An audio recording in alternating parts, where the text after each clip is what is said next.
I am Biju S. Nair, former officer, Food Corporation of India. എന്റെ പുതിയൊരു current affairs വീഡിയോയിലേക്ക് സ്വാഗതം. ഇന്നത്തെ ഹിന്ദു ന്യൂസ് പേപ്പറിന്റെ എഡിറ്റോറിയൽസ് ആണ് നമ്മൾ സ്റ്റാർട്ട് ചെയ്യുന്ന എല്ലാ ദിവസത്തെയും പോലെ. അപ്പൊ first editorial sense of uncertainty എന്ന് പറയുന്ന എഡിറ്റോറിയലാണ്. അപ്പൊ ഇന്നലെ ഞാൻ കറണ്ട് അഫയേഴ്സ് ഒക്കെ ഡിസ്കസ് ചെയ്യുന്ന സമയത്ത് അതുപോലെ ഈ റീസെന്റ് പാസ്റ്റിലും ഒക്കെ ഒരുപാട് ഡിസ്കസ് ചെയ്തായിരുന്നു ഇന്ത്യയിൽ പുതുതായിട്ട് വരാൻ പോകുന്ന ക്രിമിനൽ ലോസിനെ കുറിച്ച്. അപ്പം അത് ഇന്ത്യൻ പീനൽ കോഡ് മാറുന്നു, CRPC മാറുന്നു, ഇന്ത്യൻ എവിഡൻസ് ആക്ട് മാറുന്നു, പകരം ഭാരതീയ ന്യായ സംഹിത വരുന്നു, ഭാരതീയ നാഗരിക് സുരക്ഷാ സംഹിത വരുന്നു, ഭാരതീയ സാക്ഷി അധിനിയം വരുന്നു. So it's A historic day for India, July 1, 2024 എന്നൊക്കെ ഞാൻ പല ദിവസം പറഞ്ഞിരുന്നു. ഇന്നലെയും പറഞ്ഞിരുന്നു അതിനെ കുറിച്ച്. അതുപോലെ ജൂലൈ 1 ഇന്നലെ വേറൊരു പ്രത്യേകത ഉണ്ട്, GST ഡേ ആയിരുന്നു ഇന്നലെ. 2017 ജൂലൈ 1 GST ഇന്ത്യയിൽ നിലവിൽ വന്നത്. So it's being celebrated as GST day every year, July 1.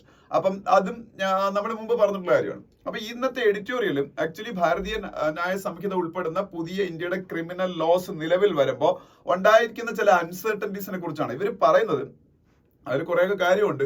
അതായത് ഇത് ഭയങ്കര ഗവൺമെന്റ് ഒരു ഫാസ്റ്റ് ആയിട്ട് ഇംപ്ലിമെന്റ് ചെയ്തത് കൊണ്ട് തന്നെ പ്രോപ്പർ ആയിട്ടുള്ള ട്രെയിനിങ് പോലീസ് പേഴ്സണൽസിന് from the bottom to top അത് കിട്ടിയിട്ടില്ല. അതുപോലെ നമ്മളുടെ ലോ എൻഫോഴ്സ്മെന്റുമായിട്ട് ബന്ധപ്പെട്ട പല ഏജൻസീസിനും ഈ നിയമങ്ങൾ ആണ് യൂസ് ചെയ്യേണ്ടി വരുന്നത്. അവർക്കൊന്നും അതിന്റെ പ്രോപ്പർ ട്രെയിനിങ് കിട്ടിയിട്ടില്ല. കിട്ടിയിട്ടുണ്ട് കുറെ പേർക്ക്, സീരിയസ് ആയിട്ടുള്ള ട്രെയിനിങ് എല്ലാവർക്കും കിട്ടിയിട്ടില്ലെന്നാണ് പറയുന്നത്. അപ്പൊ അതുപോലെ നമ്മളുടെ ലോയേഴ്സ്, അഡ്വക്കേറ്റ്സ്മാരൊക്കെ ഉണ്ടല്ലോ, അവർ അതുപോലെ നമ്മളുടെ ന്യായാധിപന്മാർ, അവർക്കെല്ലാം ഇനി ഒന്നേന്നത് പഠിച്ചെടുക്കാനുള്ള സമയം വേണം. അപ്പൊ അതിന് കുറച്ചുകൂടെ ടൈം എടുത്തതിന് ശേഷം ഇത് ഇംപ്ലിമെന്റ് ചെയ്ത് തുടങ്ങിയാൽ മതിയായിരുന്നു എന്നൊക്കെയുള്ള കാര്യമാണ് ഇത് പറയുന്നത്. ആക്ച്വലി ഇത് അങ്ങനെ വലിയ ക്രിട്ടിക്കൽ ഒന്നും അല്ല, പക്ഷേ കുറച്ച് ക്രിറ്റിസിസം ഉണ്ട്. അപ്പം പറയുന്നത് വെച്ചാല് റുഡിമെന്ററി ട്രെയിനിങ് മാത്രമേ കിട്ടിയുള്ളൂ കുറച്ച് ആൾക്കാർക്ക് മാത്രം. പിന്നീട് അവിടെ ഇവിടെയൊക്കെ കുറച്ച് വർക്ക്ഷോപ്പുകളൊക്കെ ഇതിനെ കുറിച്ച് നടന്നു നമ്മളെ ലോ എൻഫോഴ്സ്മെന്റ് ഏജൻസീസുമായിട്ട്. പിന്നെ CCTNS എന്ന് പറയുന്ന ഒരു സംഭവമുണ്ട്, ഹോം മിനിസ്റ്ററുടെ അണ്ടറിൽ, crime and criminal tracking network and systems. അതിന് കുറച്ച് അപ്ഗ്രഡേഷൻസ് ഒക്കെ വന്നു. അത് നല്ല രീതിയിൽ കുറച്ച് അപ്ഗ്രഡേഷൻ ചെയ്തിട്ടുണ്ട്. CCTNS എന്താണെന്ന് പറഞ്ഞിരിക്കണം, ഇന്ത്യയുടെ ഹോം മിനിസ്റ്ററുടെ അണ്ടറിലുള്ള ഒരു സംവിധാനമാണ് crime and criminal tracking network and system, CCTNS. അപ്പൊ അതിൽ കുറച്ച് അപ്ഡേഷൻസും ഒക്കെ വന്നു. അതിൽ FIRs ഫയൽ ചെയ്യുന്ന കാര്യം, FIR ഫയലിംഗിന്റെ കാര്യത്തിൽ കുറെ ഭയങ്കര ഇംപ്രൂവ്മെന്റ്സ് ഇതിന്റെ അകത്ത് വന്നിട്ടുണ്ട്. ഇനി മുതൽ ഈ തൊണ്ടി മുതലായിട്ട് പിടിക്കുന്ന സാധനങ്ങളുണ്ടല്ലോ, അതിന്റെ എല്ലാത്തിനും വീഡിയോഗ്രാഫി ചെയ്ത് മാക്സിമം 4 മിനിറ്റ്സിനകത്തുള്ള വീഡിയോസ് ആക്കി അപ്പൊ തന്നെ അതിന്റെ അകത്ത് അപ്ലോഡ് ചെയ്യൊക്കെ വേണം. അതുകൊണ്ട് അതിൽ ഫോർദർ ഈ കള്ളത്തരങ്ങളൊക്കെ നടത്താൻ കുറച്ച് പാടായിരിക്കും. പിന്നെ FIRs ഫയൽ ചെയ്യുന്നത് അതിന്റെ രീതികളിലൊക്കെ കുറെ മാറ്റം വന്നത് കുറച്ചുകൂടി ഈസി ആയി മാറുന്നു. പിന്നെ വേറൊരു കാര്യമുണ്ട്, അതാണ് ഏറ്റവും പ്രധാനമായിട്ട്. അതായത് നമുക്ക് ഏത് സ്റ്റേഷൻ പരിധിയിലും വേണമെങ്കിലും നമുക്ക് പോയി പരാതിപ്പെടാം, അവിടെ FIR ഇടാൻ പറ്റും. മുമ്പ് അങ്ങനെയല്ല, നമ്മളൊരു പോലീസ് സ്റ്റേഷനിൽ പോയി നമ്മളൊരു ക്രൈം നടന്നതിന്റെ കാര്യം പറഞ്ഞാൽ അവർ പറയും, no it is not happened in our station limit, so you have to approach the exact police station for filing this complaint എന്ന് പറയും. അത് ഒരുപാട് ബുദ്ധിമുട്ടുകൾ ആൾക്കാർക്ക് ഉണ്ടാക്കിയിരിക്കുന്നു. ഇനി അങ്ങനെയുള്ള പ്രശ്നമില്ല. ഫസ്റ്റ് എവിടെയാണോ നമ്മൾ ഉള്ളത് നമുക്ക് അവിടെ വെച്ച് അത് ആ പോലീസ് സ്റ്റേഷനിൽ FIR ഇടാം. പിന്നെ അവിടെ നിന്ന് മറ്റ് അതിന്റെ കൺസേൺ പോലീസ് സ്റ്റേഷനിലേക്ക് അത് ട്രാൻസ്ഫർ ചെയ്ത് കൊടുക്കുക. അതൊക്കെ ചില നല്ല കാര്യങ്ങൾ ഇതിൽ സംഭവിച്ചിട്ടുണ്ട്. ചില നല്ല കാര്യങ്ങളല്ല, ഒരുപാട് നല്ല കാര്യങ്ങളുണ്ട്. വേറെ ഞാൻ പറഞ്ഞുതരാം.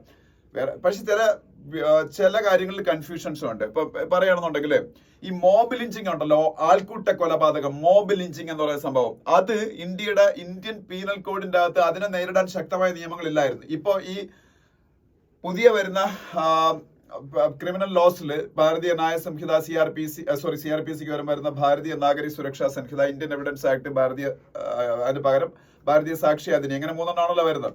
അപ്പൊ ഈ ഭാരതീയ ന്യായ സംഹിതയ്ക്കകത്ത് ഈ മോബ് ലിഞ്ചിങ് നേരിടാനുള്ള പ്രൊവിഷൻസ് ഉണ്ട്. ഇപ്പൊ വേറൊരു പ്രൊവിഷൻ പറയുകയാണെന്നുണ്ടെങ്കിൽ ഈ സ്ത്രീകൾക്ക് വിവാഹ വാഗ്ദാനം നൽകിയിട്ട് ചീറ്റ് ചെയ്ത് അവരെ സെക്ഷലി എക്സ്പ്ലോയിറ്റ് ചെയ്തതിനു ശേഷം ചീറ്റ് ചെയ്യുക, അതിന് 10 വർഷം റിഗറസ് ആയിട്ടുള്ള ഇംപ്രിസൺമെന്റ് പ്രൊവിഷൻസ് ഇത് വരുന്നുണ്ട്.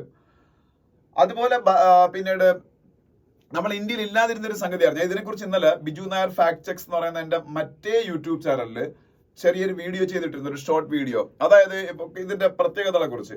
നമുക്ക് മുമ്പ് ഇപ്പൊ അമേരിക്കയിലൊക്കെ എന്ന് വെച്ചാല് ഇപ്പൊ ഒരാള് മദ്യപിച്ച് ബഹളം ഉണ്ടാക്കുന്നു, അല്ലെങ്കിൽ മദ്യപിച്ച് വാഹനം ഓടിക്കുന്നു, ഇങ്ങനെയൊക്കെയുള്ള കേസിൽ ഈ പെറ്റി കേസൊക്കെ എടുക്കുന്നതിന് ചിലപ്പോൾ ചെറിയ കേസൊക്കെ എടുക്കുമായിരിക്കും. ഒപ്പം തന്നെ അവര് പബ്ലിക് സർവീസ് ചെയ്യണം, പൊതുജന സേവനമായിട്ട് ബന്ധപ്പെട്ട എന്തെങ്കിലും കാര്യങ്ങൾ ചെയ്യണം. ആ പ്രൊവിഷൻസ് നമ്മളെ ഇന്ത്യൻ പീനൽ കോഡിൽ ഇല്ലായിരുന്നു. പക്ഷെ പുതിയ വരുന്ന ഭാരതീയ ന്യായ സംഹിതയിലും അതുണ്ട്.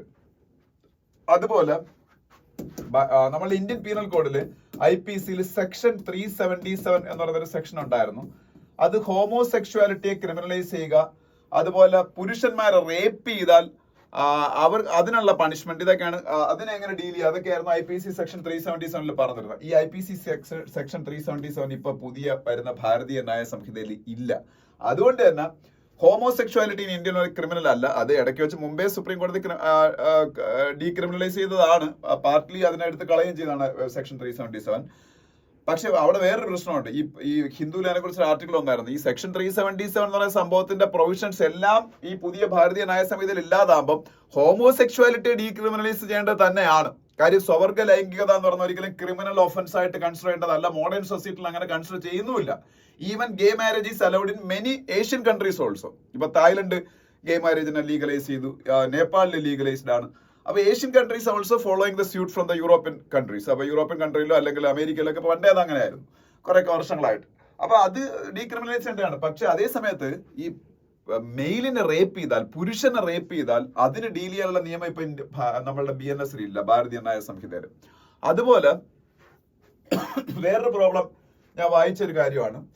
അതായത് നമുക്കറിയാം സെക്ഷൻ 497 ആയിരുന്നു തോന്നുന്നത്. സെക്ഷൻ 497 എന്താണ് എന്റെ ഓർമ്മ, ഇന്ത്യൻ പീനൽ കോഡിൽ IPC ഇങ്ങനെ ഒരെണ്ണം ഉണ്ടായിരുന്നു, IPC സെക്ഷൻ 497.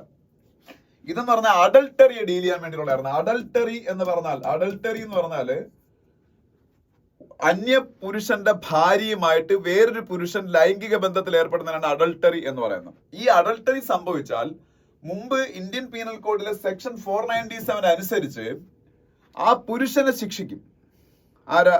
ഇപ്പൊ ഒരു അന്യ പുരുഷൻ ഒരാളുടെ ഭാര്യയുമായിട്ട് സെക്ഷൽ റിലേഷൻഷിപ്പിൽ എൻഗേജ് ചെയ്യുമ്പോൾ ആ പുരുഷനാണ് ശിക്ഷ കൊടുത്തത്, വൈഫ്, ആ പെണ്ണിന് ശിക്ഷ ഇല്ലായിരുന്നു.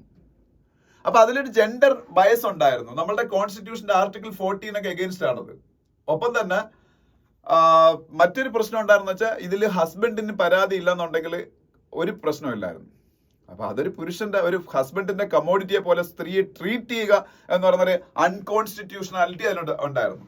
അങ്ങനെ ജോസഫ് ഷൈൻ എന്ന് പറയുന്നൊരു മലയാളി NRI ജോസഫ് ഷൈൻ ഇതിന് അഗേൻസ്റ്റ് ആയിട്ട് കോടതി പോവുകയും ഒരു PAL public interest litigation file ചെയ്യുകയും അവസാനം സുപ്രീം കോടതി ഈ ജോസഫ് ഷൈനിന്റെ വാദം അംഗീകരിക്കുകയും ഇത് അൺകോൺസ്റ്റിറ്റ്യൂഷൻ ആണെന്ന് കണ്ടെത്തി section 497 of Indian penal code എടുത്ത് കളഞ്ഞു. അതുകൊണ്ട് അഡൾട്ടറി ഇന്ത്യയിൽ കുറ്റം അല്ലായിരുന്നു. അതായത് ഇപ്പൊ ഒരു സ്ത്രീക്ക് even if she's married she can have sexual relationship other persons without any problem, അതായിരുന്നു. പക്ഷേ പുതിയ ഭാരതീയ ന്യായ സംഹിതയിൽ ഇത് തിരികെ കൊണ്ടുവന്നിട്ടുണ്ട്. ഏതാണ്? അഡൾട്ടറി കുറ്റമാണ്. പക്ഷേ അതിൽ മറ്റേ സെക്ഷൻ 497 ഉള്ള സമയത്ത് 5 years ഇംപ്രിസൺമെന്റ് ആയിരുന്നു അതിലുണ്ടായിരുന്നത്. അതിപ്പോ 2 years ആയിട്ട് കുറച്ചിട്ടുണ്ട്. 2 years ആയിട്ട് കുറച്ചിട്ടുണ്ടെങ്കിലും ഇപ്പോഴും ഇത് ജെൻഡർ ന്യൂട്രൽ അല്ല എന്നാണ് ഞാൻ മനസ്സിലാക്കിയിരിക്കുന്നത്. ഇൻഡെപ്ത് ഡീറ്റെയിൽസിലേക്ക് ഞാൻ പോയിട്ടില്ല. ഇപ്പോഴും പുരുഷനാണ് ശിക്ഷ കൊടുക്കുന്നതെന്ന് എനിക്ക് തോന്നുന്നു. അങ്ങനെയാണെങ്കിൽ അത് എഗൈൻ അൺകോൺസ്റ്റിറ്റ്യൂഷണൽ ആണ്. അപ്പൊ അതെനിക്ക് എക്സാക്ട്ലി എനിക്ക് അറിയില്ല. എന്തായാലും 2 years ഇംപ്രിസൺമെന്റ് ഉണ്ട്. അത് ജെൻഡർ ന്യൂട്രൽ ആണെന്നുള്ള കാര്യം നിങ്ങൾ ചെക്ക് ചെയ്ത് നോക്കുക. അങ്ങനെ കുറച്ച് കാര്യങ്ങളുണ്ട്. പിന്നെ പറയുന്നത് വെച്ചാല് ഈ എന്തെങ്കിലുമൊക്കെ കാര്യങ്ങൾക്ക് ആൾക്കാരെ പോലീസ് കസ്റ്റഡിയിൽ എടുക്കുമല്ലോ. പോലീസ് കസ്റ്റഡിയിൽ എടുക്കുമ്പോൾ IPC ഇന്ത്യൻ പീനൽ കോഡിൽ 15 days ആയിരുന്നു പോലീസിന് ഇന്ററോഗേഷൻ ചെയ്യാൻ വേണ്ടിയിട്ടുള്ള കസ്റ്റഡി പറഞ്ഞിരുന്നത്. 15 days ഏതാണ് IPC പഴയതിൽ. ഇന്നലെ നിലവിൽ വന്ന ഭാരതീയ ന്യായ സംഹിതയിൽ അത് 60 days ആയിട്ട് മാറ്റി എന്നൊരു കൺഫ്യൂഷൻ ഉണ്ട്. പക്ഷേ അമിത് ഷാ ഇന്ത്യയുടെ ഹോം മിനിസ്റ്റർ എന്നുള്ള പാർലമെന്റിൽ ഇതിനെ കുറിച്ചുള്ള ഡിബേറ്റിന് മറുപടി പറഞ്ഞപ്പോൾ അദ്ദേഹം പറഞ്ഞത് 60 days ഒന്നും ആക്കിയിട്ടില്ല, പഴയ 15 days ഉള്ളൂ. പക്ഷേ എന്തുകൊണ്ടാണ്? അപ്പൊ എനിക്ക് അത് കേട്ടപ്പോൾ എനിക്കതൊരു ക്ലാരിറ്റി എനിക്ക് വന്നു. അപ്പം ഹിന്ദുവിൽ അതിനെക്കുറിച്ചും പറയുന്നുണ്ട്. ഈ 15 days എന്നുള്ള 60 days ആക്കി മാറ്റിയതുപോലെ ആൾക്കാർക്ക് തോന്നാൻ കാര്യം, ഇപ്പൊ ഒരാൾക്ക് കസ്റ്റഡിയിൽ പോലീസിന്റെ കസ്റ്റഡി വിട്ടുകൊടുത്താൽ 15 days ആണല്ലോ ഇന്ററോഗേഷൻ എടുത്തിരിക്കുന്ന ടൈം. പക്ഷെ അയാൾക്ക് പെട്ടെന്ന് അയാളൊരു അസുഖം അഭിനയിക്കുക അല്ലെങ്കിൽ അസുഖം യഥാർത്ഥത്തിൽ ഉണ്ടാവുമെന്ന് കരുതിക്കോ. അയാൾ ആ സമയത്ത് ഹോസ്പിറ്റലൈസ്ഡ് ആയിരുന്നു കരുതിക്കോ. പോലീസ് കസ്റ്റഡിയിൽ ഹോസ്പിറ്റലൈസ്ഡ് ആയി. അങ്ങനെ സംഭവിച്ചാല് ഈ 15 ദിവസം അവിടെ ലാപ്സ് ആവും. അപ്പൊ പിന്നെ ഇന്ററോഗേഷൻ ഒന്നും പ്രോപ്പറായിട്ട് നടത്താൻ പറ്റത്തില്ല. പക്ഷെ ഇപ്പൊ പുതിയ ഭാരതീയ ന്യായ സംഹിതയിൽ 60 ദിവസം എന്ന് പറയുന്നത് അതിനകത്ത് ഈ 15 days ഉള്ളൂ.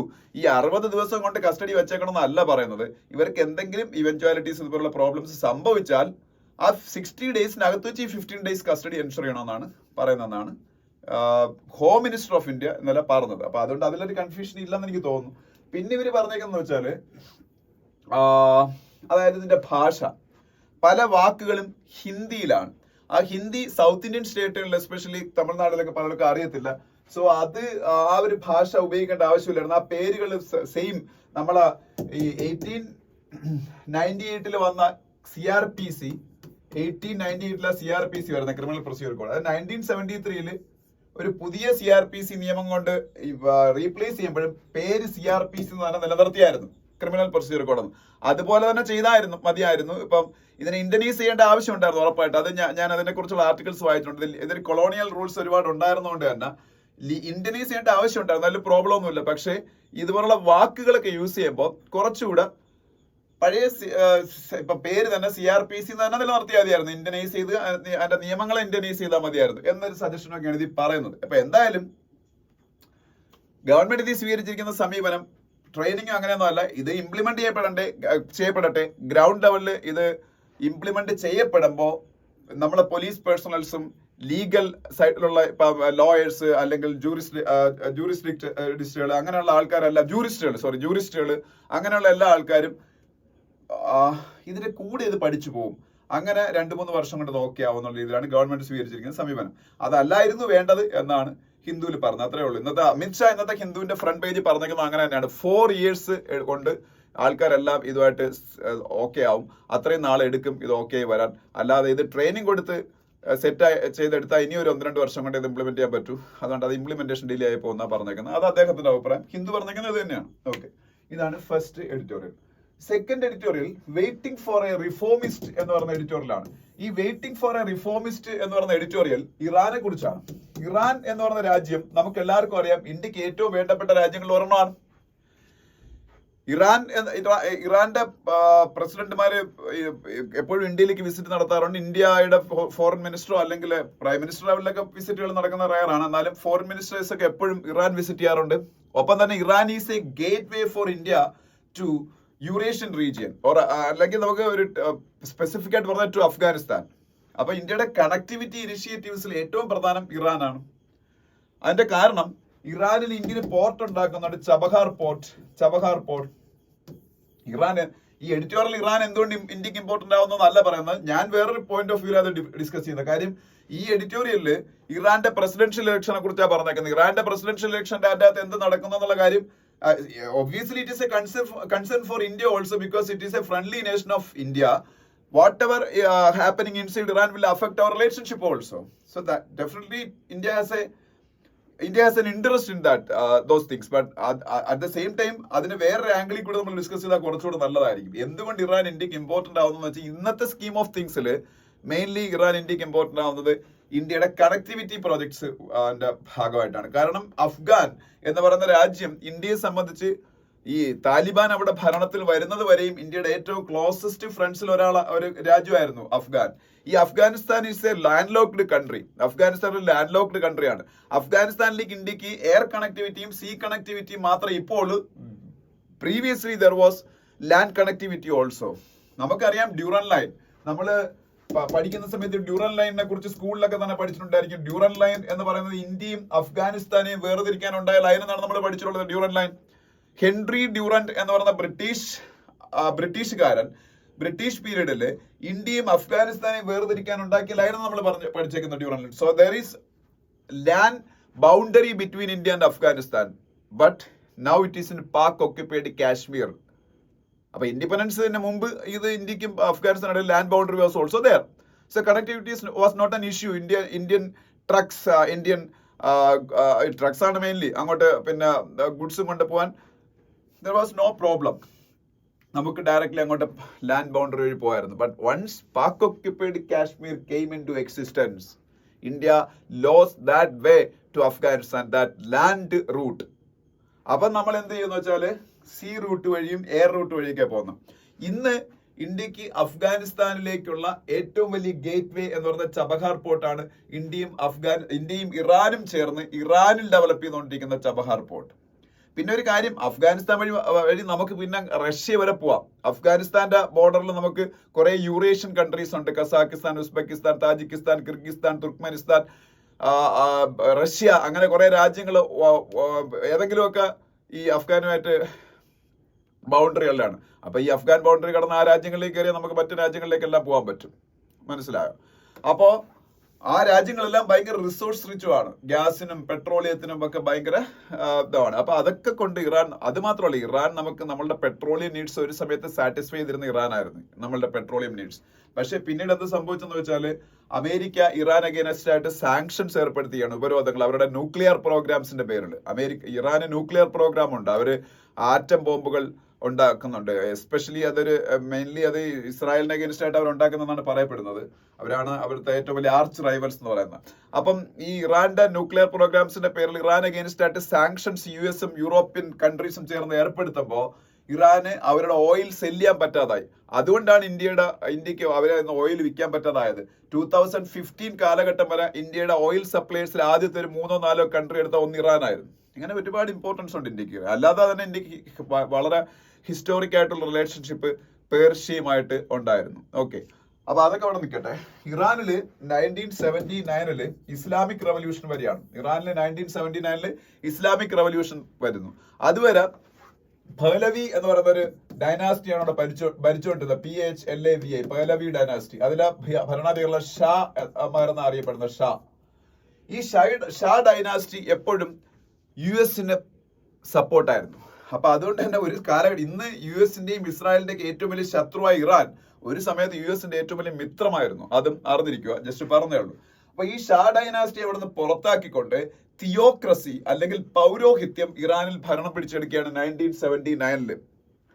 അങ്ങനെയാണ് ഇറാന്റെ സുപ്രീം ലീഡർ എന്ന് പറയുന്നത് ഷിയ മുസ്ലിം ക്ലർജിയുടെ ഏറ്റവും ഇമ്പോർട്ടന്റ് ആയിട്ടുള്ള ആളായിട്ട് മാറിയത്. ഷിയ മുസ്ലിംസിന്റെ ഏറ്റവും പ്രധാനപ്പെട്ട Sunni Muslims and Shia Muslims, വേൾഡിൽ ഏറ്റവും കൂടുതൽ ഫോളോവേഴ്സ് ഇസ്ലാമിൽ ഈ രണ്ട് സെക്ടുകൾക്കാണ്. ഒന്ന് ഷിയാക്കും വേറെ സുന്നിക്കും. Saudi Arabia, UAE, Kuwait, all these countries are Sunni Muslim countries. At the same time Iran is a Shia Muslim country. അപ്പോ ഈ ഷിയാകളുടെ ആത്മീയ ആചാര്യനായ ഇപ്പോഴത്തെ ആത്മീയ ആചാര്യൻ അയത്തുള്ള അലി ഖമേനിയാണ്. Ayatollah Ali Khamenei. Since after the Islamic Revolution of 1979, Iran turned into a theocracy. That's why this Shia Muslim clergy is ruling that country with iron fist. അതാണ് സത്യം. അപ്പോ അയത്തുള്ള അലി ഖമേനിയാണ് ഇപ്പോഴത്തെ ലീഡർ, ഇപ്പോഴത്തെ supreme leader എന്നറിയപ്പെടുന്നത്. പക്ഷെ അദ്ദേഹത്തിന് താഴെ day to day activities carry out ചെയ്യാൻ വേണ്ടിയിട്ട് ഒരു പ്രസിഡന്റ് ഉണ്ട്. ആ പ്രസിഡന്റ് എന്ന് പറയുന്നത് ഇബ്രാഹിം റൈസി ആയിരുന്നു. പക്ഷെ ഒരു 2 to 3 weeks ബാക്ക്, അല്ലെങ്കിൽ last 1 month back, Ebrahim Raisi was killed in A helicopter crash. അപ്പൊ അവിടുത്തെ നിയമം അനുസരിച്ച് ഒരു പ്രസിഡന്റ് ഇല്ലാതായാൽ 52 ഡേയ്സിനകത്ത് വെച്ച് പുതിയ പ്രസിഡന്റ് വരണം. അതിനുവേണ്ടിയിട്ട് അവിടെ പ്രസിഡൻഷ്യൽ ഇലക്ഷൻ നടക്കും. ഈ പ്രസിഡൻഷ്യൽ ഇലക്ഷനിൽ ആർക്കും ഭൂരിപക്ഷം കിട്ടാത്ത അവസ്ഥ വന്നത് ഫസ്റ്റ് റൗണ്ടിൽ ആർക്കും ഭൂരിപക്ഷം ഇല്ല. അങ്ങനെ ഫസ്റ്റ് റൗണ്ടിൽ ഭൂരിപക്ഷം ഉണ്ടെങ്കിൽ എനിക്കൊന്ന് അവിടെ തന്നെ പ്രസിഡൻഷ്യൽ ഇലക്ഷൻ അവസാനിച്ചാണ്. ഫസ്റ്റ് റൗണ്ടിൽ ആർക്കും ഭൂരിപക്ഷം ഇല്ലാത്തത് കൊണ്ട് ഫസ്റ്റ് റൗണ്ടിൽ ഏറ്റവും കൂടുതൽ വോട്ട് കിട്ടി 2 പേര്, അവരെ പേര് എഴുതി കൊടുക്കുന്നുണ്ട്, അത് നമ്മൾ പഠിക്കണ്ട. അവർ തങ്ങളിൽ ഇനി സെക്കൻഡ് റൗണ്ട് നടക്കാൻ പറ്റും. ഈ സെക്കൻഡ് റൗണ്ടിൽ ആർക്കും ഒരാൾക്ക് ഭൂരിപക്ഷം കിട്ടുമല്ലോ, 2 പേരല്ലേ ഉള്ളൂ. അപ്പൊ വോട്ട് ഡിവൈഡ് ചെയ്ത് പോകത്തില്ല, ആർക്കെങ്കിലും ഒരാൾക്ക് 50% കൂടുതൽ വോട്ട് കിട്ടും. അപ്പൊ ഒന്ന് റിഫോമിസ്റ്റ് ആയിട്ടുള്ള ഒരു ലീഡറും ഒന്ന് പക്ക ഓർത്തഡോക്സ് ലീഡറുമാണ്. ഇനി ഈ റിഫോമിസ്റ്റ് ആയിട്ടുള്ള ലീഡർ അവിടെ ജയിച്ചുകൊണ്ട് വലിയ കാര്യമൊന്നുമില്ല. ഇറാൻ എനിക്ക് ഇഷ്ടമാണ്, ഇറാൻ ഇന്ത്യയുടെ ഫ്രണ്ട്ലി നേഷനാണ്. പക്ഷേ അതിന്റെ അകത്ത് നടക്കുന്ന കാര്യങ്ങൾ അത്ര നല്ലതല്ല. അവർക്ക് ഡെമോക്രാറ്റിക് വാല്യൂസിന് ഒരു പ്രാധാന്യം കൊടുക്കുന്നില്ല. ഷിയ മുസ്ലിംസിന്റെ ആ ഒരു റിലീജിയസ് ആയിട്ടുള്ള ഒരു റൂള് അവിടെ നടക്കുന്നതുകൊണ്ട് തന്നെ അവിടെ സ്ത്രീകൾക്കൊന്നും യാതൊരു സ്വാതന്ത്ര്യമില്ല. മാഷ അമിനി എന്ന് പറയുന്നൊരു പെൺകുട്ടി ശിരോവസ്ത്രം ധരിക്കാത്തതിന്റെ പേരിൽ അവിടുത്തെ മതകാര്യ പോലീസിന്റെ കസ്റ്റഡിയിൽ കൊല്ലപ്പെട്ടതാണ് പറയപ്പെടുന്നത്. അതിനുശേഷം അവിടെ ഉണ്ടായ വലിയ അജിറ്റേഷനും ഒരുപാട് ആൾക്കാരെ കില്ല് ചെയ്തതും അന്ന് അജിറ്റേഷൻ ഉണ്ടാക്കിയ ആൾക്കാരെ ഒരുപാട് പേരെ പിടിച്ചുകൊണ്ടുപോയി ഡെത്ത് പെനാൽറ്റി കൊടുത്തതൊക്കെ ഇറാനിൽ തന്നെയാണ്. ഓക്കെ, അപ്പൊ ഈ റിഫോമിസ്റ്റ് ആയിട്ടുള്ള ലീഡറോട് ജയിച്ചതുകൊണ്ട് പ്രത്യേകിച്ച് കാര്യമൊന്നുമില്ല. റിഫോമിസ്റ്റുകളായിട്ടുള്ള ലീഡർ പണ്ടും അവിടെ ജയിച്ചിട്ടുണ്ട്. കഥമി എന്ന് പറയുന്ന ഒരു ലീഡറൊക്കെ അങ്ങനെയൊക്കെ ഒന്നും ചെയ്യാൻ പറ്റിയിട്ടില്ല. അതുകൊണ്ട് ആരും വന്നാലും കണക്കാണ്. അപ്പൊ അതിനെ കുറിച്ചുള്ള ആർട്ടിക്കിളാണ്. ഓക്കെ, അതാണ് സെക്കൻഡ് എഡിറ്റോറിയൽ. ഞാൻ ഈ രണ്ടാമത്തെ എഡിറ്റോറിയൽ എന്തുകൊണ്ടാണ് നമുക്ക് ഇമ്പോർട്ടന്റ് ആവുന്നതാണ് ഞാൻ വ്യക്തമാക്കാൻ ശ്രമിക്കും. IR നോക്കുമ്പോൾ, ഇന്റർനാഷണൽ റിലേഷൻ നോക്കുമ്പോഴത്തേക്ക് ഇറാന്റെ domestic politics is very important for us. അതുകൊണ്ടാണ്. ഇനി മൂന്നാമത് നമ്മൾ വീണ്ടും ഇന്റർനാഷണൽ റിലേഷനുമായിട്ട് ബന്ധപ്പെട്ട ഒരു ആർട്ടിക്കിൾ തന്നെയാണ് ഡിസ്കസ് ചെയ്യുന്നത്. Israel is facing A strategic defeat in Gaza എന്ന് പറയുന്ന എഡിറ്റോറിയൽ. ഇത് അഗൈൻ ഇസ്രായേലിന്റെ പ്രശ്നങ്ങളെ കുറിച്ചും ഇസ്രായേൽ എങ്ങനെ വേൾഡിൽ ഒറ്റപ്പെടുന്നു എന്നുള്ളതിനെ കുറിച്ചൊക്കെ ആണെങ്കിലും ഇതും നമുക്ക് ഇമ്പോർട്ടന്റ് ആണ്. കാരണം ഒരുപാട് കാരണങ്ങൾ കൊണ്ട് ഇസ്രായേൽ ഇന്ത്യയുടെ ഏറ്റവും ഫ്രണ്ട്ലി നേഷൻസിൽ ഒരു രാജ്യമാണ്. ഇസ്രായേൽ മാത്രമല്ല, ഗാസ ഉൾപ്പെടുന്ന പാലസ്റ്റീൻ അതോറിറ്റിയും നമുക്ക് അതുപോലെ ഫ്രണ്ട്ലിയാണ്.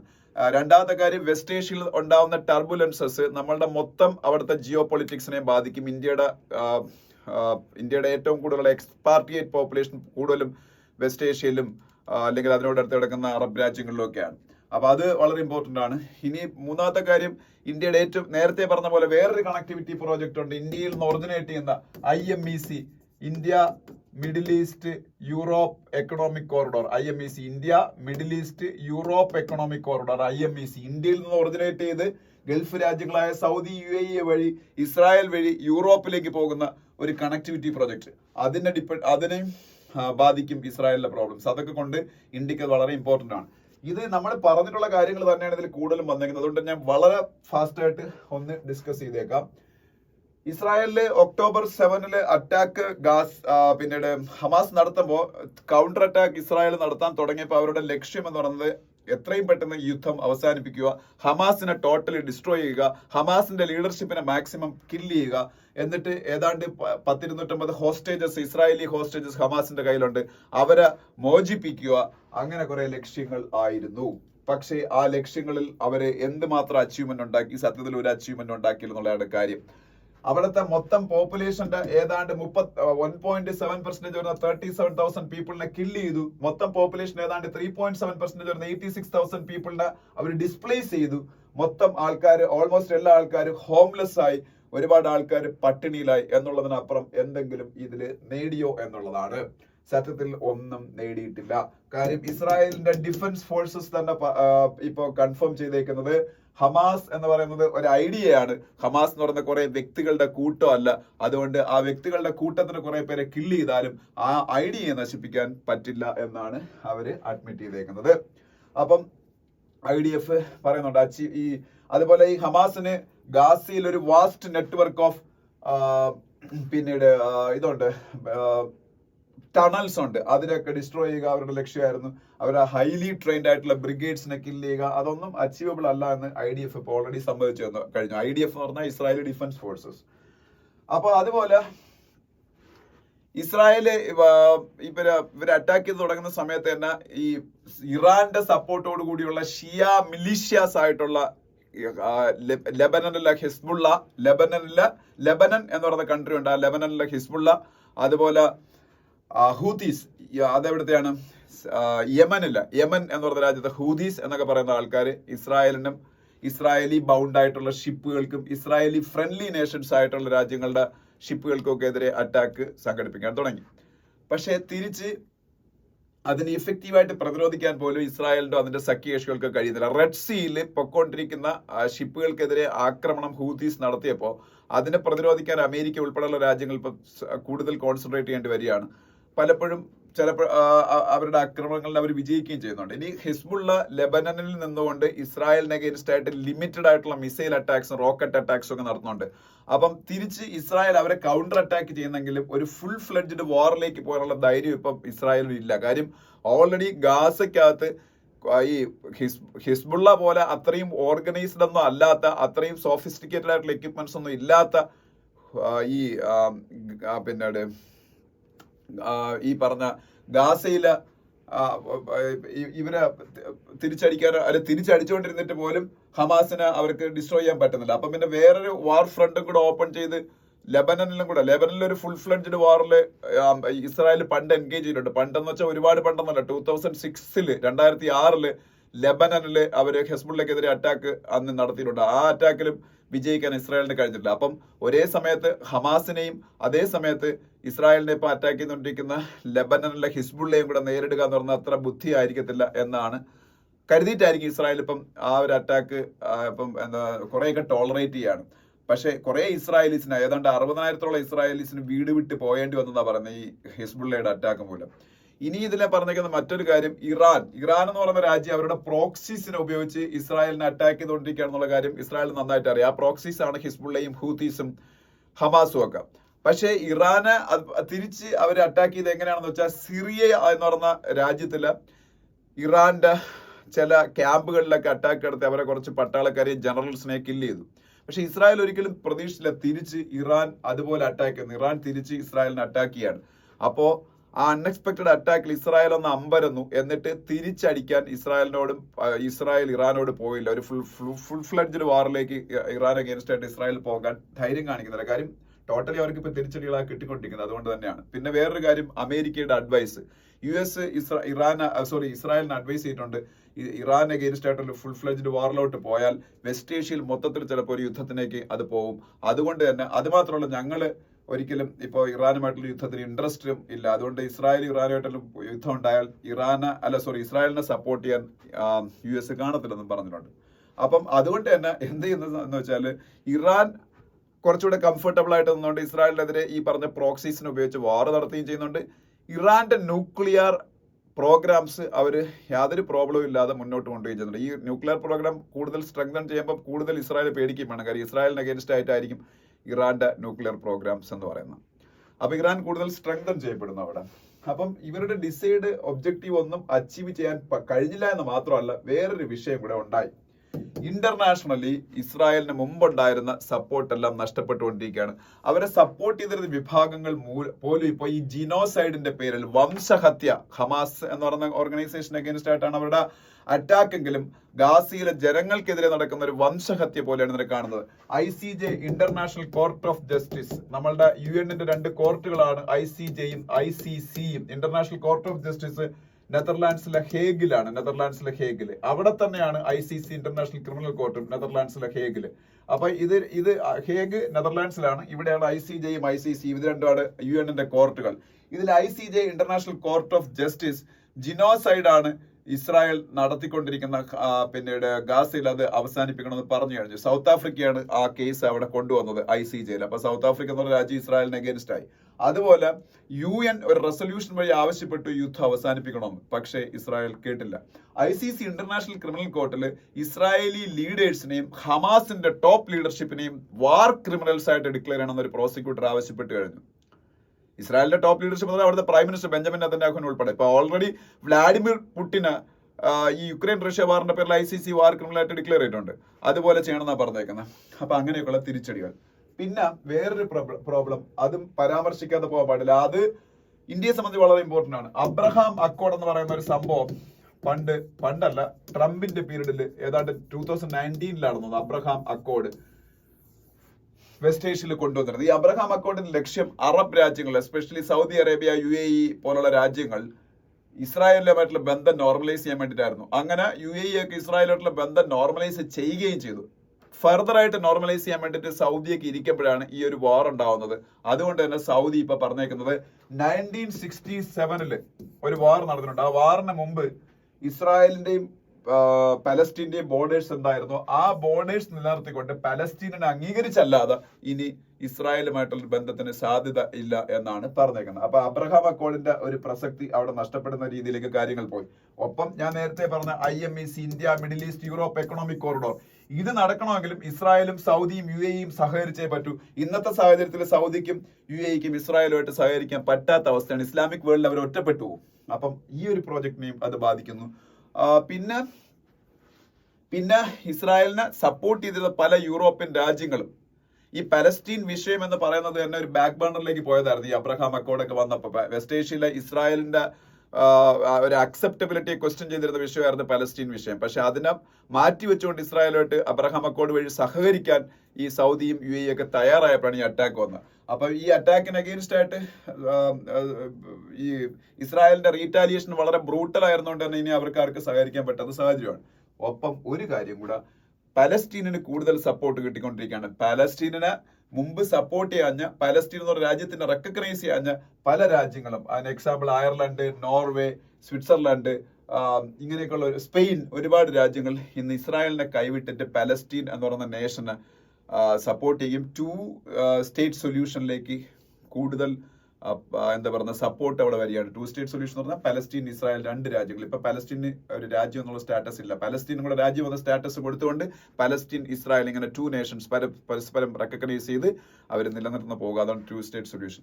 അങ്ങനെ ഇസ്രായേലിന് മൊത്തത്തിൽ തിരിച്ചടികളാണ് ഈ ഒരു യുദ്ധത്തിൽ കൂടെ ഉണ്ടായിക്കൊണ്ടിരിക്കുന്നത് എന്ന് പറയുന്ന ഒരു ആർട്ടിക്കിളാണ് സ്റ്റാൻലി ജോണിയുടെ ഈ ആർട്ടിക്കിൾ.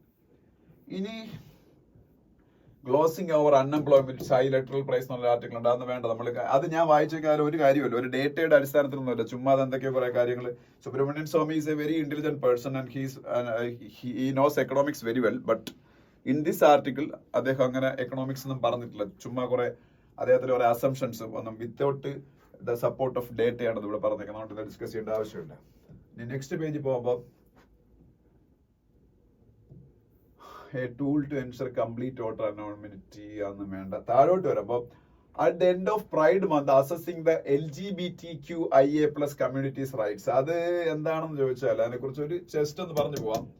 ഈ LGBTQ കമ്മ്യൂണിറ്റിയുടെ കോൺട്രിബ്യൂഷൻസിന്, LGBTQ കമ്മ്യൂണിറ്റി അറിയാലോ, അവർ പ്രത്യേകിച്ച് ഒരു റെക്കഗ്നിഷനും പല രാജ്യങ്ങളിലും കിട്ടാത്ത വളരെ മാർജിനലൈസ്ഡ് ആയിട്ടുള്ള ഒരു കമ്മ്യൂണിറ്റിയാണ് LGBTQ കമ്മ്യൂണിറ്റി എന്ന് പറഞ്ഞാൽ. ലെസ്ബിയൻ, ഗേ, ബൈസെക്ഷൽ, ട്രാൻസ്ജെൻഡർ, ക്യൂർ കമ്മ്യൂണിറ്റി എന്ന് പറയുന്നത്. അപ്പൊ പക്ഷേ ഇപ്പൊ പതുക്കെ വേൾഡ് അവരെ റെക്കഗ്നൈസ് ചെയ്ത് തുടങ്ങുന്നുണ്ട്. Even India is also recognising their rights. Even if our country didn't allow marriage, civil union of these two persons from the LGBT community, ഈ പിന്നീട് അവരുടെ ഒരുമിച്ചുള്ള താമസം, സെക്ഷൽ ആക്ടിവിറ്റീസ് ഒന്നും ഇപ്പൊ ബാൻഡ് അല്ല. മുമ്പ് അതും ഇന്ത്യയിൽ ബാൻഡ് ആയിരുന്നു. ഒരുപാട് രാജ്യങ്ങൾ ആ രീതിയിൽ ചിന്തിച്ചു തുടങ്ങിയിട്ടുണ്ട്. അപ്പൊ ഇവരുടെ കോൺട്രിബ്യൂഷൻസ് ഒന്ന് സെലിബ്രേറ്റ് ചെയ്യാൻ വേണ്ടി എല്ലാ വർഷവും ജൂൺ പ്രൈഡ് മന്ത് ആയിട്ടാണ് സെലിബ്രേറ്റ് ചെയ്യുന്നത്. വേൾഡ് പ്രൈഡ് മന്ത്, അതായത് LGBTQ കമ്മ്യൂണിറ്റിയുടെ പ്രൈഡ് മന്ത് ആയിട്ടാണ് ജൂൺ സെലിബ്രേറ്റ് ചെയ്യുന്നത്. അപ്പൊ ഇപ്പൊ ജൂൺ ജസ്റ്റ് കഴിഞ്ഞപ്പം അവരുടെ ഒരു അവസ്ഥയെക്കുറിച്ച്, ലോകത്തിലെ അവരുടെ അവസ്ഥയെക്കുറിച്ചുള്ള ആർട്ടിക്കിളാണ്. ഞാൻ നേരത്തെ നിങ്ങളുടെ പറഞ്ഞു, ഇന്ത്യൻ പീനൽ കോഡിലെ സെക്ഷൻ 377 പാർഷ്യലി എടുത്ത് കളഞ്ഞപ്പോ തന്നെ അവർക്ക് ഇപ്പൊ ഹോമോസെക്ഷുവാലിറ്റി ക്രിമിനൽ അല്ലാതെ ആയി മാറി. ഇപ്പൊ IPC മാറി, ഭാരതീയ ന്യായ സംഹിത ഇന്ത്യയിൽ ഇന്നോട്ട് നിലവിൽ വന്നപ്പോ യാതൊരു പ്രോബ്ലം അല്ല. 2 ലെസ്ബിയൻ കപ്പിൾസിന് ഒരുമിച്ച് താമസിക്കുന്നവർ, 2 ഗേ കപ്പിൾസിന് ഒരുമിച്ച് താമസിക്കുന്നവരൊന്നും. പക്ഷെ ഇപ്പോഴും ഇന്ത്യയിൽ കുറെ ഡിസ്ക്രിമിനേഷൻസ് ഉണ്ട്. ഒന്നാമത്തെ കാര്യം, മാരേജ് അലോ ചെയ്തിട്ടില്ല. ഈ ഇടയ്ക്ക് സ്പെഷ്യൽ മാരേജ് ആക്ട് ഉണ്ടല്ലോ, സ്പെഷ്യൽ മാരേജ് ആക്ട് 1954 വഴി കല്യാണം കഴിക്കാൻ അവർ അനുവാദം ചോദിച്ചപ്പോൾ സുപ്രീം കോടതി ഉൾപ്പെടെ അത് അംഗീകരിച്ചില്ല. അപ്പോൾ മാരേജ് എന്ന് പറയുന്ന സംഭവം ഇന്ത്യയിൽ അലൗഡ് അല്ല. അതുകൊണ്ട് തന്നെ അവരുടെ സ്വത്തവകാശം, ദത്ത് പോലുള്ള കാര്യങ്ങളിലൊക്കെ കുറെ ബുദ്ധിമുട്ടുണ്ട്. ഇൻഹെറിറ്റൻസ്, അഡോപ്ഷൻ പോലുള്ള കാര്യം മാരേജ് ഒന്നും കഴിച്ചവർക്ക് ജീവിക്കാൻ പറ്റാത്തത് കൊണ്ട്. പിന്നെ സെയിം സെക്സ് കപ്പിളിന് കുട്ടികൾ ഉണ്ടാകത്തില്ല. അപ്പൊ സ്വാഭാവികമായിട്ട് അവർക്ക് അഡോപ്ഷൻ ചെയ്യണം, ഒരു കുട്ടിയെ വളർത്തണമെന്ന് ആഗ്രഹമുണ്ടായി. പക്ഷെ ഇന്ത്യയിൽ അഡോപ്ഷൻ അലൗഡ് അല്ല ഈ സെയിം സെക്സ് കപ്പിളിന്. അതേസമയത്ത് സിംഗിൾ പേരന്റിന് അലൗഡ് ആണ്. അതിന്റെ ഒരു കോൺട്രഡിക്ഷനും ഒക്കെ ഈ ആർട്ടിക്കിളിൽ പറയുന്നുണ്ട്. സിംഗിൾ പേരന്റിന് അലൗഡ് ആണ്, പക്ഷേ ഈ സെയിം സെക്സ് കപ്പിൾ ആണെന്നുണ്ടെങ്കിൽ അവർക്ക് ഈ അഡോപ്ഷൻ, കുട്ടികളെ ദത്തെടുക്കലൊന്നും അലൗഡ് അല്ല. അങ്ങനെ കുറെ കാര്യങ്ങളാണ്. പിന്നെ എത്ര രാജ്യങ്ങളിൽ സെയിം സെക്സ് മാരേജ് ഇന്ത്യ ഉൾപ്പെടെ 79 കൺട്രീസിൽ സെയിം സെക്സ് മാരേജ് ബാൻഡ് ആണ്. അതേസമയത്ത് 37 കൺട്രീസിൽ ഫുള്ളി ലീഗലൈസ്ഡ് ആണ്, മാരേജ് കഴിക്കാം. അങ്ങനെ കുറെ കാര്യങ്ങളൊക്കെ അത് പറയുന്നത്. ഇപ്പൊ താല്പര്യമുള്ളവർ വായിച്ചു നോക്കൂ. ഓക്കെ, ഇങ്ങനെ ഒരു ആർട്ടിക്കിൾ വരാൻ കാര്യം ഞാൻ എന്താണെന്ന് പറഞ്ഞു. ജൂൺ എന്ന് പറയുന്നത് പ്രൈഡ് മന്ത് ആണ് LGBTQ കമ്മ്യൂണിറ്റിക്ക്. ഇപ്പൊ ജൂൺ കഴിഞ്ഞ് ജൂലൈ ആയത് സമയമല്ലേ, അതുകൊണ്ടാണ് വന്നേക്കുന്നത്. പിന്നെ ഈ ഒരു സംഭവം എന്ന് വെച്ചാൽ ഹൊസൂറിൽ ഒരു എയർപോർട്ട് സ്ഥാപിക്കുന്നതുമായിട്ട് ബന്ധപ്പെട്ടാണ്. ഇത് നമുക്ക് വലിയ ആവശ്യമൊന്നുമില്ല, തമിഴ്നാടിനെ മാത്രം ബാധിക്കുന്ന വിഷയമാണ്. ഹൊസൂർ എന്ന് പറയുന്ന സ്ഥലം കർണാടകത്തിലെ തമിഴ്നാടിന്റെ ബോർഡറിലുള്ള സ്ഥലമാണ്. നമുക്ക് ബസ്സിൽ കർണാടകത്തിൽ പോയിട്ടുള്ളവർക്ക് അറിയാം. ഈ ഹൊസൂർ ഒരു ഇൻഡസ്ട്രിയൽ ഹബ്ബാണ്. അവിടെ ഒരു എയർപോർട്ട് സ്ഥാപിക്കാൻ തമിഴ്നാട് ആഗ്രഹിക്കുന്നുണ്ട്. പക്ഷേ ഇന്ത്യയിൽ ഇപ്പോഴത്തെ നിലവിലുള്ള നിയമം അനുസരിച്ച് സ്ഥാപിക്കാൻ പറ്റൂല. കാര്യം ബാംഗ്ലൂർ ഇന്റർനാഷണൽ എയർപോർട്ട് ലിമിറ്റഡ് അതിന്റെ തൊട്ടടുത്താണ്. അതിന്റെ 150 കിലോമീറ്റർ ചുറ്റളവിൽ വേറെ ഒരു എയർപോർട്ട് അലോ ചെയ്യാൻ പാടില്ലെന്നാണ് നിയമം. ഇതിപ്പോ 40 കിലോമീറ്ററേ ഉള്ളൂ. അവിടെ നിന്ന് 150 കിലോമീറ്ററിൽ സ്ഥാപിക്കാൻ പറ്റില്ല എന്ന് പറയുമ്പോൾ 40 കിലോമീറ്റർ ദൂരമുള്ള ഹൊസൂറിൽ എയർപോർട്ട് സ്ഥാപിക്കണമെങ്കിൽ ഗവൺമെന്റിന്റെ സ്പെഷ്യൽ പെർമിഷനൊക്കെ വേണ്ടി വരും. അതിന്റെ കുറച്ച് കാര്യങ്ങൾ അതിനെ കുറിച്ച്. പിന്നെ താഴോട്ട് വരാം. What is the agenda for the 16th finance commission? നമുക്കറിയാം 16ാമത് ഫിനാൻസ് കമ്മീഷൻ അവരുടെ ഡ്യൂട്ടി സ്റ്റാർട്ട് ചെയ്തു തുടങ്ങി. 16ാമത് ഫിനാൻസ് കമ്മീഷൻ. ഓരോ ഫിനാൻസ് കമ്മീഷനും ഒരു ചെയർമാൻ കാണും.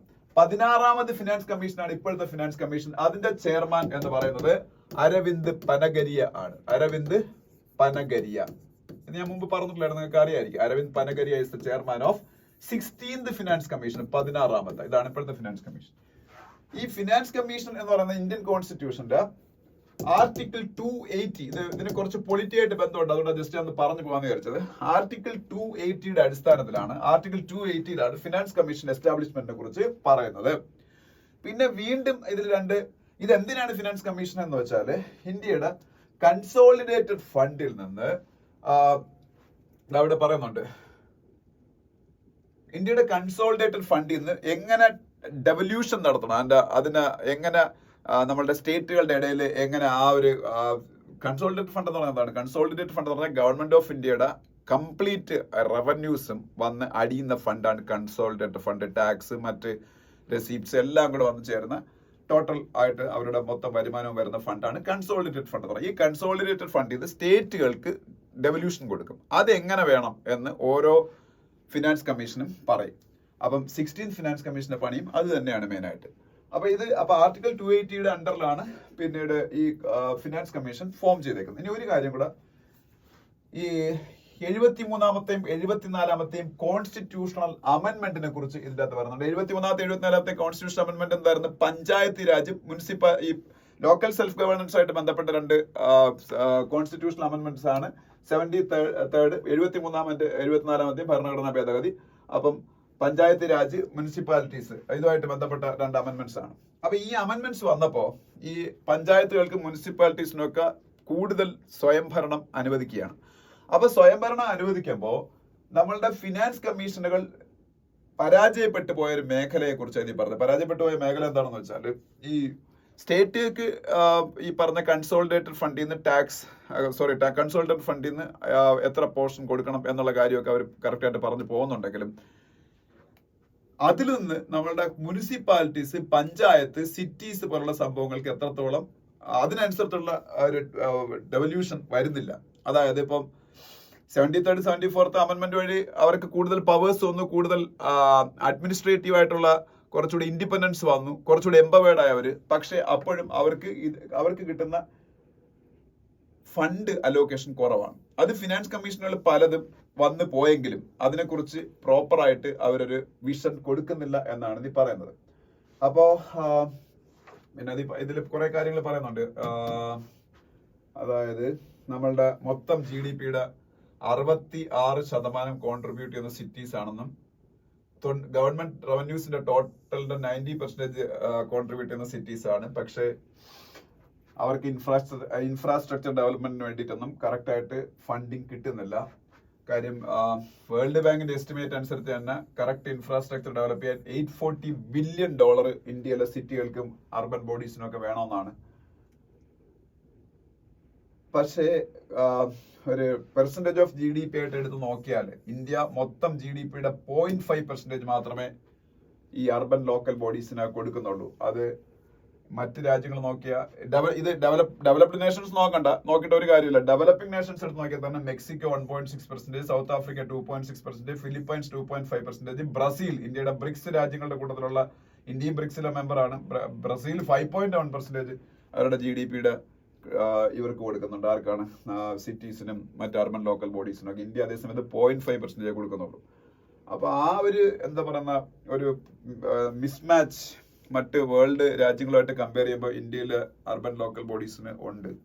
അപ്പൊ അതിലേക്ക് കൂടുതൽ ശ്രദ്ധ കേന്ദ്രീകരിച്ചിട്ട് 16th ഫിനാൻസ് കമ്മീഷൻ ഈ സ്റ്റേറ്റുകളുടെ കയ്യിലേക്ക് ഫണ്ടുകൾ കൂടുതൽ എത്തുന്ന രീതിയിൽ ഈ consolidated fund of India devolution നടത്തുന്ന സമയത്ത് സ്റ്റേറ്റുകൾ വഴിയായി അർബൻ ലോക്കൽ ബോഡീസിലേക്ക് പോകും. അപ്പൊ സ്റ്റേറ്റുകൾ അതിനെ കൂടുതൽ എംപവർ ചെയ്യുന്നുള്ള കാര്യങ്ങൾ ചെയ്യണം. അത് അവരെ ചെയ്യാനല്ല, അവർക്ക് സജഷൻസ് കൊടുക്കാനേ പറ്റും. ഗവൺമെന്റ് ആണ് ചെയ്യേണ്ടത്. അപ്പൊ അതിനെ കുറിച്ചാണ് ഈ ആർട്ടിക്കിൾ. ഇനി നെക്സ്റ്റ് പേജ് ഇത് വേണ്ട, അതിനടുത്ത പേജിൽ പോകുമ്പോൾ നമ്മളെ പുതിയ ആർമി ചീഫായിട്ട് ഉപേന്ദ്ര ദ്വിവേദി സ്ഥാനം ഏറ്റെടുത്തു. അതിനെ കുറിച്ചുള്ള ആർട്ടിക്കിൾ. അതിൽ കൂടുതൽ ഡിസ്കസ് ചെയ്യാനൊന്നുമില്ല. ഉപേന്ദ്ര ദ്വിവേദി,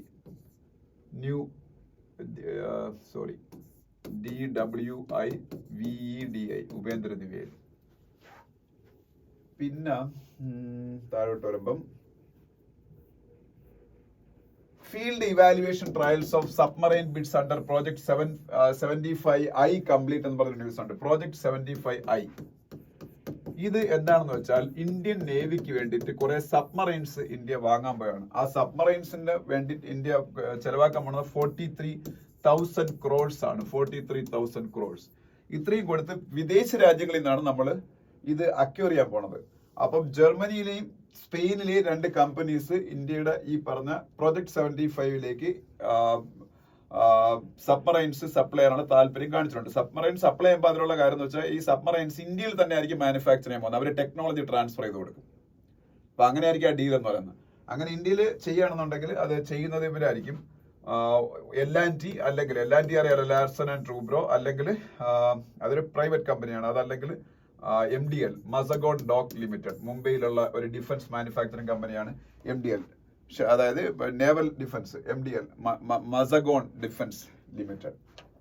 അപ്പം ഇവരാരെങ്കിലും ആയിരിക്കും അത് ചെയ്യാം.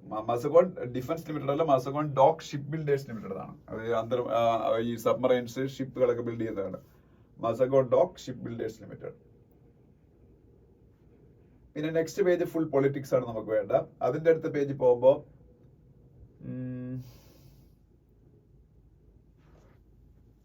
ഇതൊന്ന് പഠിച്ചു വെച്ചേക്ക്. BNS, ഭാരതീയ ന്യായ സംഹിത ഇന്ത്യയിൽ നിലവിൽ വന്നപ്പോ അതിൽ രജിസ്റ്റർ ചെയ്ത ആദ്യത്തെ കേസ്, BNS ഭാരതീയ ന്യായ സംഹിതയില് രജിസ്റ്റർ ചെയ്യപ്പെട്ട ആദ്യത്തെ കേസ് ഏതാണെന്ന് ചോദിച്ചാൽ ഒരു മോട്ടോർ സൈക്കിൾ തെഫ്റ്റ് ആണ്. ഗോളിയർ എവിടെയാണ്? മധ്യപ്രദേശിലെ ഗോളിയറിലെ ഒരു മോട്ടോർ സൈക്കിൾ തെഫ്റ്റ് ആണ് BNS ഭാരതീയ ന്യായ സംഹിതയിൽ രജിസ്റ്റർ ചെയ്യപ്പെട്ട first case. Soon after the ഭാരതീയ ന്യായ സംഹിത came into effect on Monday, a motorcycle theft in Madhya Pradesh Gwalior district became the first case to be registered under the new criminal code, Union Home Minister Amit Shah said എന്ന് പറഞ്ഞ news ആണ്.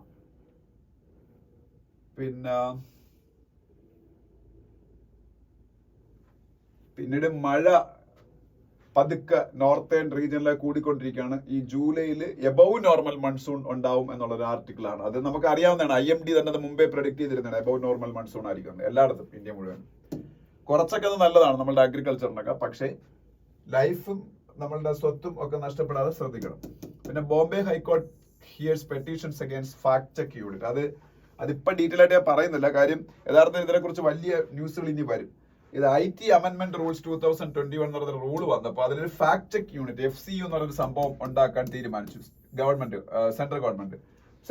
അത് ഈ social മീഡിയയിലൊക്കെ വരുന്ന പോസ്റ്റുകളൊക്കെ വല്ല വ്യാജമൊക്കെ ആണെന്ന് ഈ ഫാക്ട് ചെക്ക് യൂണിറ്റ് പറഞ്ഞു കഴിഞ്ഞാൽ അപ്പോഴേ ഇതെടുത്ത് മാറ്റിക്കൊള്ളണമെന്നാണ്. പക്ഷെ ഇതിലുള്ള പ്രശ്നം ആയിട്ട് പറയപ്പെടുന്നത് ഇത് അഭിപ്രായ സ്വാതന്ത്ര്യത്തിനെ ബാധിക്കാൻ സാധ്യതയുണ്ട്. കാര്യം ഈ ഫാക്ട് ചെക്ക് യൂണിറ്റ് എന്ന് പറയുന്നത് ഗവൺമെന്റിന്റെ അപ്പോയിന്റ് ചെയ്യുന്ന ആൾക്കാരായിരിക്കും ഇരിക്കുന്നത്. അപ്പൊ ഗവൺമെന്റിന് അഗേൻസ്റ്റ് ആയിട്ടുള്ള ന്യൂസും പറഞ്ഞ് വന്നാൽ അത് വ്യാജമാണെന്ന് പറഞ്ഞാൽ അവർക്ക് സുഖമായിട്ട് അതെടുത്ത് റിമൂവ് ചെയ്യാൻ പറ്റും, ഫേസ്ബുക്കിനെ കൊണ്ടും ട്വിറ്ററിനെ കൊണ്ടും ഒക്കെ. അപ്പൊ അതിന് എഗെയിൻസ്റ്റ് ആയിട്ട് ഈ പറഞ്ഞ FCU ഫാക്ട് ചെക്ക് യൂണിറ്റ് എന്ന് പറയുന്ന സംഭവം IT അമെന്റ്മെന്റ് റൂൾസ് 2021 വന്ന പ്രൊവിഷന് എഗെയിൻസ്റ്റ് ആയിട്ട് ഇപ്പൊ കേസ് കൊടുത്തേക്ക് ബോംബെ ഹൈക്കോടതിയിൽ ചില ആൾക്കാർ. അതിനെ കുറിച്ചാണ് ന്യൂസ്. പിന്നെ ഇതിൽ പറയുന്നത് PMI സിഗ്നൽസ് മാനുഫാക്ചറിംഗ് റീബൗണ്ട് എന്ന് പറഞ്ഞ ന്യൂസ് കാണാം. PMI എന്താണെന്ന് പറഞ്ഞിട്ട് ഞാൻ അവിടെ നിന്ന് പോവുകയാണ്. PMI purchasing managers index. PMI എന്ന് പറയുന്നത് ഒരു പ്രൈവറ്റ് ഇൻഡെക്സ് ആണ്. നമ്മളുടെ ഇൻഡസ്ട്രിയൽ സെക്ടർ എങ്ങനെ ഗ്രോ ചെയ്യുന്നു എന്ന് കാണിക്കുന്ന ഒരു ഇൻഡെക്സ് ആണ്. ഇൻഡസ്ട്രിയൽ സെക്ടർ എങ്ങനെയാണ് ഗ്രോ ചെയ്യുന്നത് കാണിക്കാൻ ഗവൺമെന്റിന്റെ ഇൻഡെക്സ് ഉണ്ട്, IIP index of industrial production. Likewise a private index is also there. HSBC ആണ് ഇൻഡെക്സ് ഉണ്ടാക്കുന്നത്, PMI പർച്ചേസിംഗ് മാനേജേഴ്സ് ഇൻഡെക്സ്.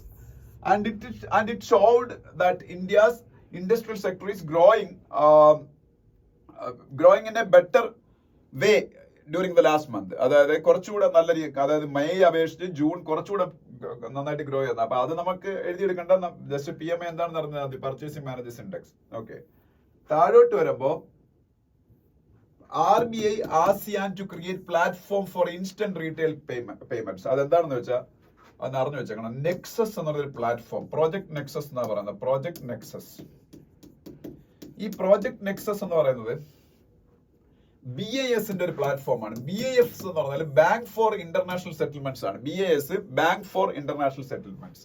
ഇതിന്റെ ഹെഡ് ക്വാർട്ടേഴ്സ് എവിടെയാണെന്ന് വെച്ചാൽ ബേസലാണ്. ബേസൽ സ്വിറ്റ്സർലൻഡാണ്. സ്വിറ്റ്സർലൻഡിലെ ബേസൽ ഹെഡ് ക്വാർട്ടേഡ് ആയിട്ടുള്ള സംഭവമാണ് BIS, bank for international settlements. ഇതിനെ അറിയപ്പെടുന്നത് central bank of central banks എന്നാണ്. സെൻട്രൽ ബാങ്കുകളുടെ സെൻട്രൽ ബാങ്ക് എന്നാണ് BIS അറിയപ്പെടുന്നത്. അതായത് Reserve Bank of India is central bank of India, federal reserve is central bank of USA, European central bank is central bank of European union അല്ല, eurozone, euro currency accept ചെയ്യുന്ന രാജ്യങ്ങൾ.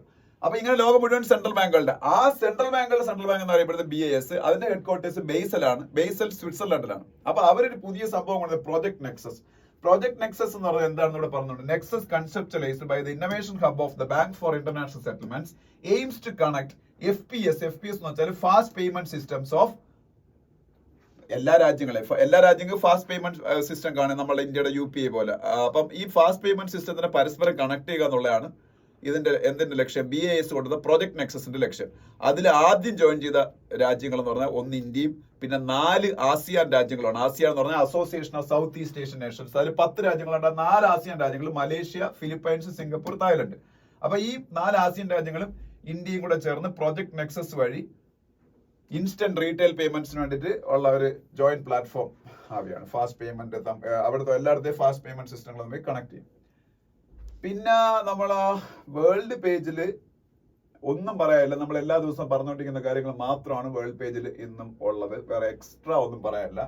Sports പേജിൽ പോകുമ്പോൾ T20 world cup ഇന്ത്യയിൽ win ചെയ്തതിന്റെ ആ സന്തോഷമൊന്നും ഇപ്പോഴും തീർന്നിട്ടില്ല. അതിനെക്കുറിച്ചുള്ള ന്യൂസുകളും സൗത്ത് ആഫ്രിക്കയ്ക്ക് എഗെയിൻസ്റ്റ് ആയിട്ട് ഇന്ത്യയുടെ വിമൻ ടീം ക്രിക്കറ്റിലും വലിയ വിജയങ്ങൾ നേടിക്കൊണ്ടിരിക്കുന്നതിനെ കുറിച്ചുള്ള ആർട്ടിക്കിൾസ് ആണ്. നെക്സ്റ്റ് പേജിൽ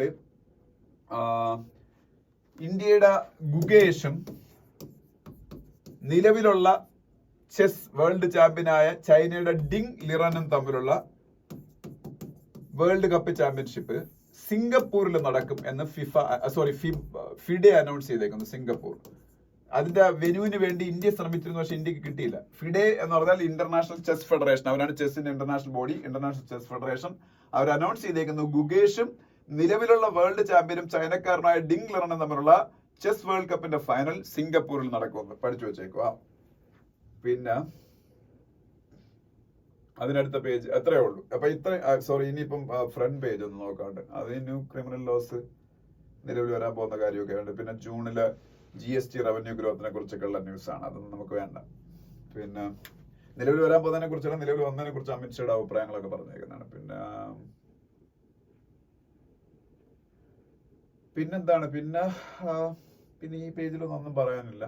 അപ്പൊ ഇത്രയാണ് ഇന്നത്തെ ഹിന്ദു ന്യൂസ് പേപ്പർ എന്ന് പറയുന്നത്. അപ്പം എല്ലാവരും വീഡിയോ കണ്ട് ഒരുപാട് പേര് ഫീഡ്ബാക്ക് പറയുന്നുണ്ട്. എല്ലാവർക്കും അത് ഭയങ്കരമായിട്ട് ഉപയോഗപ്പെടുന്നുണ്ടെന്ന് എനിക്കറിയാം. അത് നിങ്ങൾ പറയാതെ തന്നെ എനിക്കറിയാം. ഈ വീഡിയോ കറക്റ്റായിട്ട് കാണുന്നവർക്ക് ഹിന്ദു ന്യൂസ് പേപ്പർ വായിക്കുന്നതിന് ഈക്വൽ ആയിട്ടുള്ളൊരു എക്സ്പീരിയൻസ് ആയിരിക്കും കിട്ടുന്നത്. ഹിന്ദു ന്യൂസ് പേപ്പർ പിന്നെ നിങ്ങൾ ഒന്നുകൂടെ വായിക്കുമ്പോൾ അത് കൂടുതൽ നല്ലതായിരിക്കും. അപ്പം അത് മറ്റ് ഫ്രണ്ട്സിലേക്ക് കൂടെ ഷെയർ ചെയ്യുക. ചാനൽ സബ്സ്ക്രൈബ് ചെയ്തിട്ടുള്ള ആരെങ്കിലും ഉണ്ടെങ്കിൽ സബ്സ്ക്രൈബ് ചെയ്യുക. അപ്പോൾ thank you for watching the video. നാളെ വീണ്ടും കാണാം. ബൈ.